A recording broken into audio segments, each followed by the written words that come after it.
The boy didn't scream. He just stared wide-eyed, the barrel of a .38 inches from his chest. His hands were sticky with grape jelly, trembling. Outside, the storm cracked across the empty hills, like bone splintering underweight. Then came the blur, fur teeth, and a body thrown into the air like a sack of sand. The gunshot rang out a second later. Nobody moved. Not the mother, not the man with the gun. The only sound was a whimpering dog, bleeding out on the cracked linoleum, his eyes locked on the boy he'd just saved. The rain hadn't let up for 3 days. Sheriff Rourke hated spring in Tensaw Parish. Every damn year, the gravel turned to muck, and every truck axle got baptized in southern sludge. The sky was the color of dishwater, the kind that lingered in a sink too long. Rourke pulled into the driveway of the DeWitt farmhouse, tires crunching over wet shell fragments. The place hadn't changed in 20 years. Same chipped mailbox, same broken porch swing that used to creak when Abby DeWitt snuck out after curfew. He stepped out, boots sinking into the soaked earth, and adjusted his deputy star. Beside him, Brando, his K-9 partner, waited in the back seat, ears perked, tail still. Something about this place made the dog stiffen. "Stay put," Rourke muttered. He knocked once, then twice. Abby opened the door halfway. Her hair was tied back, but strands clung to her neck like seaweed. Eyes darker than he remembered. She didn't smile. Rourke. "Abby." A beat passed, the kind of silence that tasted like old decisions. "Got a call," he said, stepping onto the porch. "Anonymous. Said there was yelling. Thought it might be domestic. You and your boy okay?" Her jaw tightened. "We're fine." From somewhere inside, a TV flickered. Cartoons. Volume turned low. Rourke's gaze swept past her shoulder, taking in the mismatched furniture, the open cereal box on the floor, and the plate of untouched cherry pie on the table. No sign of movement. "I'd like to see him," Rourke said. Abby hesitated. "It's just a kid, Rourke, and it's just a dog." Wasn't talking about the dog, but something about the way she said it, "just a dog," sat wrong, like she was covering a hole she didn't want anyone looking into. She turned without a word and walked deeper into the house. Rourke followed. He found the boy in the kitchen, sitting at the table, clutching a stuffed rabbit by one ear, mud on his knees, jelly on his cheeks. His eyes flicked toward the sheriff and back down again. "Hey there," Rourke said, crouching. "You okay, bud?" The boy didn't answer, but his shoulders were shaking, barely noticeable. Abby cleared her throat behind him. He fell outside, got scared. Scared of what? Thunder. What else? The boy shifted. Rourke saw the bruise peeking from under the collar of his shirt. Thumb-sized, too round for a fall. "Mind if Brando comes in?" he asked without looking at her. Abby was quiet for a second. "I guess." Rourke stepped outside and opened the back door. The German shepherd hopped down, slow, deliberate. His nails clicked on the wet wood as he entered. Inside, Brando moved like he'd been here before. Nose twitching, head low. He sniffed the corners, the door frames, then paused near the laundry room door. Tail stiff, ears locked forward. He barked once. A low, chest-deep bark that stopped everything cold. The boy flinched. Abby stepped forward. "Don't. He's just smelling the dryer sheets." But Rourke moved fast, hand on the laundry doorknob. "You mind if I take a look?" Abby said nothing. Rourke opened the door. Darkness, the smell of bleach, and behind a stack of towels, muddy boots. Fresh mud, size 12 by the look of them. "Who else is here?" he asked flatly. "No one." "You sure? Because those ain't your boots, Abby." Her lip twitched. "You should go." Instead, Rourke looked at the boy. "You know a man named Travis?" The boy looked away, hands gripping the rabbit tighter. Then Brando growled. Low, controlled, his body now between the boy and the hallway. Rourke stood. "Abby, where is he?" The back door creaked. Rourke spun. A man was standing there, unshaven, thin, holding a half-empty beer in one hand, and in the other, tucked under his arm, a silver revolver. Travis Kane, Rourke's old informant. Abby's on-again, off-again mistake. He smiled thin and sharp. Was hoping we could talk. Rourke raised a hand. You don't want to do anything stupid, Travis. Too late for that, Sheriff. And then everything happened fast. The boy screamed. Abby shouted, "No!" Travis moved forward, gun lifting. Brando lunged. The gun went off, a single deafening crack, and fur flew through the air. The boy was on the ground. So was Brando, blood spreading fast beneath the dog's chest. Rourke fired twice, center mass. Travis dropped like a bag of gravel. For a moment, the only sound was a cartoon still playing in the other room. A laugh track, a distant jingle. Then came the whimper. Soft, struggling. Brando. Rourke dropped to his knees. No, no, no. Stay with me, buddy. His hands pressed a wound, but it was deep, close to the lung. The dog looked up, eyes glassy, but locked on the boy beside him. The boy reached out, jelly-covered fingers touching Brando's ear. He jumped, he whispered. He jumped in front of me. Abby was frozen in the doorway, her face pale, her son leaning into the blood-soaked fur of a dog she'd once dismissed as just an animal. Rourke didn't say a word. Didn't need to. The silence had already said too much. By the time the ambulance lights cut through the fog rolling off the hills, Brando had gone still. Not dead, but slipping. Rourke's hands were soaked past the wrists, crimson pooling on the cracked linoleum. He never looked away from the dog's eyes. Brando didn't cry, didn't yelp, just kept watching the boy like he was still on duty. "Hang in there, buddy," Rourke whispered, voice hoarse. The EMTs loaded Brando onto a stretcher like he was one of their own. They didn't ask questions, didn't talk about jurisdiction. The older one gave Rourke a glance that said it all. You don't see that kind of loyalty in people. As they drove off, sirens low, not screaming, Rourke stayed behind. Rain ticked off the brim of his hat. His jaw clenched tight. Inside the house, Travis Kane's body lay face up. One eye open, one boot missing. Rourke had cuffed the corpse anyway. Habit, or spite, he looked at Abby. She hadn't moved since the shooting. She stood in the doorway like a shadow, without a place to land. "You lied to me," Rourke said quietly. Abby flinched. "I didn't." "You let him back in, after the restraining order, after he hurt your boy." Her arms folded across her stomach, like she was holding herself together. "He said he was clean. And you believe that?"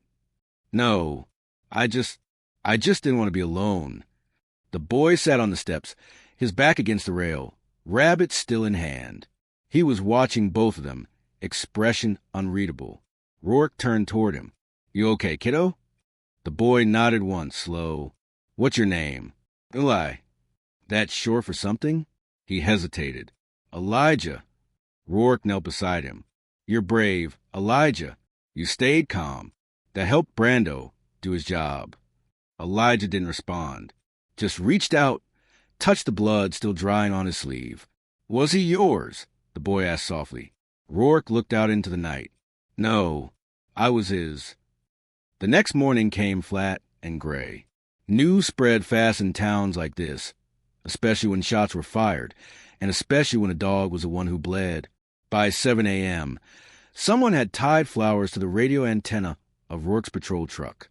By 9, someone else left a hand-drawn card. "Thank you, Brando," in blocky crayon. Deputy May Simmons met Rourke outside the station, arms full of paperwork and a frown etched into her brow. "They want statements." Internal report. "Kane's gun came back clean, no serial filed. But we found his prints on a case in Shreveport 2 years back. Same MO, domestic, worse, child endangerment. Charges dropped. No witnesses willing to talk." Rourke sighed. "And now he's dead." She glanced over. "Brando?" "Still in surgery. Doc says if he makes it through the next 24. She didn't finish the sentence. She didn't need to. They both knew the odds. "What about the boy?" May asked. "He's with Abby." "And Abby's with CPS." "She's got 48 hours to make her case," Rourke said, voice hard. "Then the state takes over." May rubbed her temple. "You think she'll fight for him?" Rourke didn't answer. That afternoon, Rourke went back to the farmhouse. No uniform, just a flannel shirt and worn boots, the kind he hadn't worn since his dad's funeral. Abby was on the porch with a cigarette and a legal pad. Her hair was damp, her hands ink-stained. She didn't look up as he approached.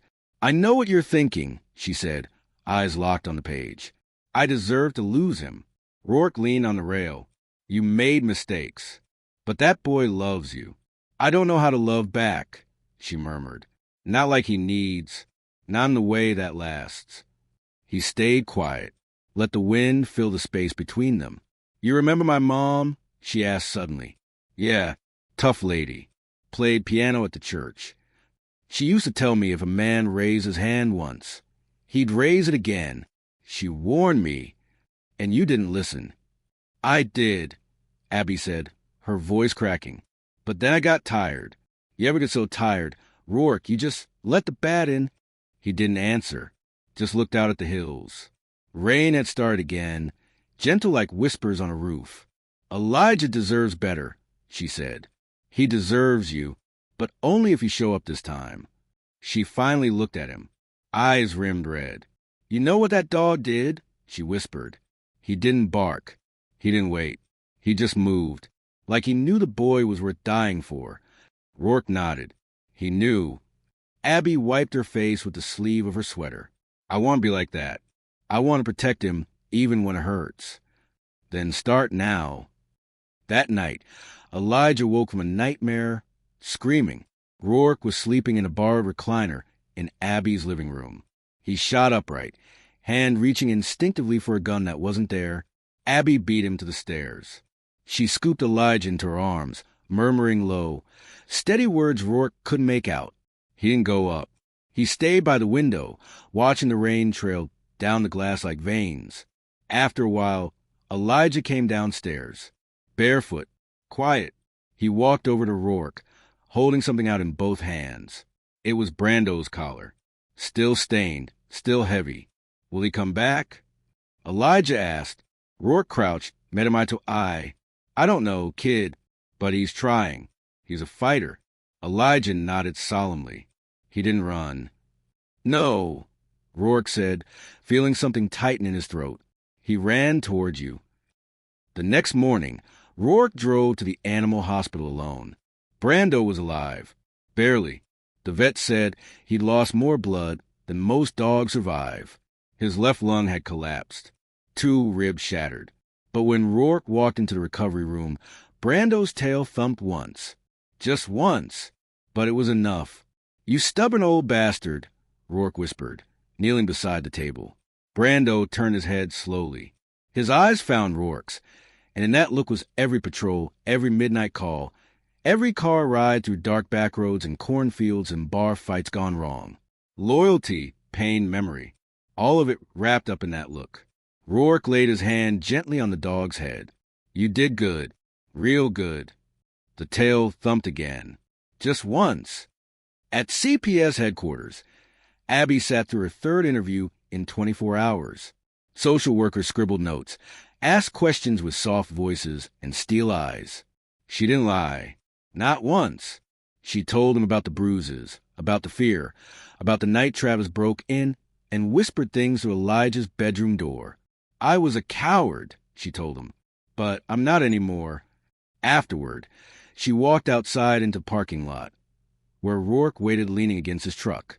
"Well," he asked, "they're deciding." "They always are." She leaned beside him. "I've been trying to remember the last time someone jumped between me and something awful. Before Brando." Rourke watched the traffic roll by in the distance. "You don't need someone to jump in front of you, Abby. Not anymore. You need to be that person now." She didn't speak, but her eyes said she understood. Later that evening, Elijah stood at the edge of Brando's recovery crate, hands gripping the metal bars. He was allowed a 5-minute visit. Rourke had pulled every string in the book. Brando's breathing was labored, but steady. The boy knelt beside him, whispering something. Rourke couldn't hear the words, but he saw the dog's eyes close slowly. Peacefully, Abby stood behind her son, one hand on his back. It wasn't loud. It wasn't dramatic. It was just still, a quiet moment in a noisy world. A boy, a mother, and a dog who knew exactly who needed him. The town forgot nothing. Not a funeral. Not a flood. Not the way Miss Fletcher's boy died in that fire back in '96. So when word spread that Brando was coming home, alive, people lined Main Street like it was a parade. The vet discharged him 3 weeks after the shooting. His left side still bore a hairless scar, and he limped on cold mornings, but the damn dog still walked like he owned the place.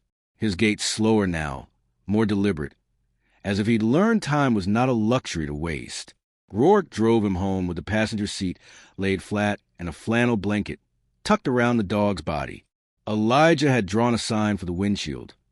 Welcome home, hero. It was spelled wrong, but no one corrected him. Abby stood on the porch of her newly scrubbed house, arms crossed, hair pulled back. She'd sanded and painted the front steps herself, replaced a torn screen door, and hung wind chimes, brass ones that sounded like church bells when the wind blew just right. She'd made a choice. This time, she stayed. You sure about this? Rourke asked, lifting Brando gently from the truck. Abby stepped forward. I talked to the vet, he said with Elijah around. It might help the healing go both ways. Brando looked up at her, tongue out, eyes soft. Besides, she said, kneeling, I owe him. Elijah came running down the porch steps, socks wet from the dewy grass. Hey, buddy, he said, dropping beside the dog. I missed you. Brando gave a single woof, weak but clear. That was the beginning of something no one could quite name. Not therapy, not healing. Something quieter, deeper. Brando would sit beside Elijah while he did homework. Sometimes Elijah would wake from a nightmare and find the dog already waiting by the bed, eyes shining in the dark like a guardian too tired to sleep. They were tethered now, wounded things who chose not to run from it. A month passed. The town moved on, but Rourke couldn't. Something about Travis Kane never sat right with him. The print on the gun, the unfiled serial number, the stash of burner phones they found in his truck. I think he was into something, Rourke told Deputy May Simmons one morning. Drugs. Maybe trafficking. May raised an eyebrow. You think he was using Abby's house as a drop? Maybe, but there's more. He spread out a stack of case reports across the station desk. 3 calls over the past year, all from a block number. Same voice, male mid-40s. All reported domestic disturbances at the DeWitt address. All times when Travis wasn't even supposed to be in the county. So someone was watching her. May asked, voice low. Or watching him, Rourke muttered. Maybe Kane got in over his head. They stared at each other for a moment. I'm going to check the old trail camp near the west fence of Abby's property, Rourke said, already grabbing his coat. May didn't try to stop him, just handed him the keys to the evidence locker. Take a sidearm, she said, in case whoever was watching is still out there. The woods behind Abby's house were thick with pine and tangled brush. Rourke moved slow, Brando limping beside him. He refused to stay home, and Rourke didn't argue. The trail cams were old, some rusted out, but the one by the creek still had power.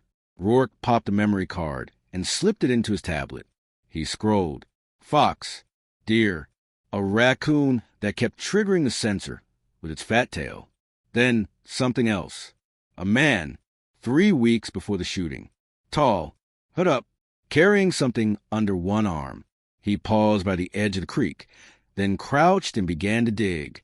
Rourke's mouth tightened. He looked around the woods, now eerily silent. Brando sniffed the air and let out a soft, uncertain growl. Let's find that spot.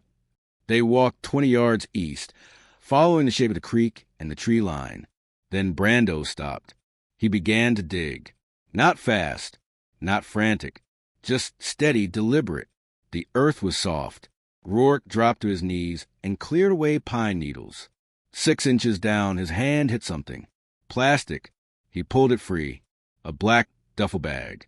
Heavy, wet, and when he opened it, he froze. Inside were 2 handguns, $10,000 in cash in a folder sealed in plastic. Inside the folder, Polaroids. Dozens. Girls. Teens. Most looked drugged. Some barely conscious. One wore Elijah's backpack. Rourke's blood ran cold. Brando whined low, tail between his legs. Jesus Christ, Rourke whispered. This wasn't just domestic abuse. This was organized. And Abby had been sitting in the center of it, unaware or worse, willfully blind. He drove straight to her house. Brando stayed in the truck. Abby answered the door in a flannel shirt and jeans, barefoot on the warm wood. Elijah's not here, she said. He's at school. I'm not here for Elijah, Rourke said. She saw his face and stepped back. What happened? Rourke dropped the folder onto the kitchen table. Abby opened it slowly, and when she saw the photos, her hand started to shake. No, she whispered. No, this isn't. These girls, I don't know them. You sure about that? Rourke asked, because Kane was running something out here, and I think you knew more than you let on. She backed away like the folder might burn her. I didn't know. I swear to God. He kept stuff in the crawl space. I never looked. I thought, drugs maybe, pills. But I never. You lived with him. You let him back in. Her voice cracked. He said if I told anyone, he'd take Elijah. Rourke's expression hardened. You should have come to me. I tried, she snapped. That night I called you about the yelling. I was going to tell you. But Travis was in the next room. And then the boy looked at me like I'd already failed, and I shut my damn mouth. Rourke stared at her. I'm not a monster, she whispered. Just a coward. Rourke opened his mouth to reply. When the front door burst open, May stood in the frame, gun drawn. They hit the school, she panted. 2 guys. Masks. Took 1 kid. Eli's missing. Time stopped. Rourke was already moving. Brando was out of the truck before he even opened the door. Tell me you put a tracker on him, May said as they raced toward the cruiser. Rourke nodded. In the Rabbit, after the shooting. Where's the signal?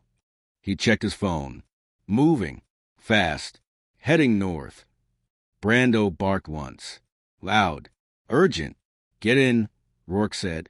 We're not letting them vanish. The coordinates led them to an old hunting cabin 5 miles into the marsh. Rourke killed the engine 200 yards out. The rest they moved on foot, quiet, hearts pounding. Brando moved like he used to. No limp, no hesitation. At the edge of the clearing, Rourke spotted them. 2 men, 1 pacing, the other standing over a small figure tied to a chair. Elijah. Rourke's gut twisted. May flanked right. Rourke crept forward. At his side, Brando crouched low. One of the men raised a pistol. That's when Rourke gave the signal. And Brando ran. This time, there was no gunshot, no hesitation, just teeth and fury. Brando slammed into the man's leg, knocking the gun away. Rourke tackled the other one. May secured Elijah, cutting the zip ties with her knife. By the time the fight was over, 1 man was unconscious. The other was begging for an ambulance. Brando sat beside the chair, licking Elijah's cheek. Hey, buddy, the boy whispered. You came again. Brando leaned his head into the boy's chest. They brought the kidnappers in, shackled and bleeding. The girls in the photos were identified. 3 were found alive. The rest would be stories buried in evidence boxes and courtroom testimonies. Abby was cleared, eventually, but no one in town looked at her quite the same. Some offered sympathy. Others offered silence. But she stayed. She rebuilt. Slowly. Painfully. One day, as summer tipped into fall, Rourke visited the farmhouse. Brando patted behind him. Slower now. Half-deaf in one ear. Elijah met them on the porch. Want to see something? The boy asked. Rourke followed him around back. There, by the fence, was a stone. Just one. No fancy plaque. No flowers.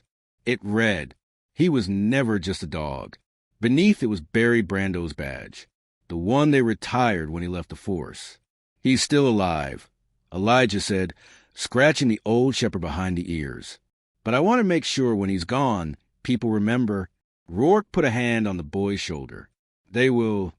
The wind rustled the chimes above, and for a moment, everything was still, not silent, just still. The kind of quiet that comes not from absence, but from peace hard-earned. The kind a dog earns with his last breath and gives back with every moment he decides to keep living.